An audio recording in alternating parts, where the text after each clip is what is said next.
Friends, hello everyone. Welcome to this channel. And in this video, I will show you and tell you how you can edit an already sent message in Instagram app. Please friends, subscribe to our channel. Also put your likes, write comments. And let's get into this topic with you. So, open up the Instagram app.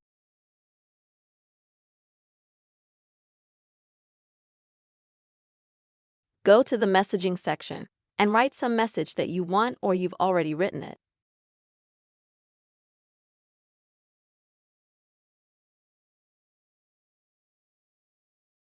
After you've written them a message and let's say, sent it, and you realize that you've made some grammatical mistake or you want to change some words.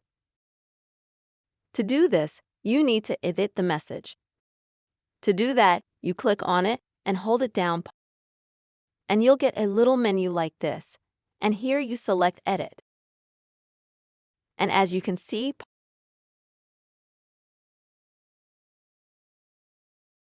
now you can edit this message. You can add any word, any characters. You can also add different, let's say, emoji that you want, that you like.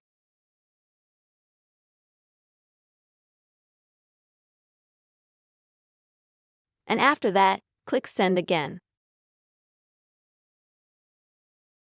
And as you can see, this message will be sent, and it will say that it's been edited. Friends, this is the way you can easily edit the sent message in Instagram app. I really hope this video helped you and was useful for you. Please friends, put your likes, write comments, and don't forget to subscribe to our channel. See you soon.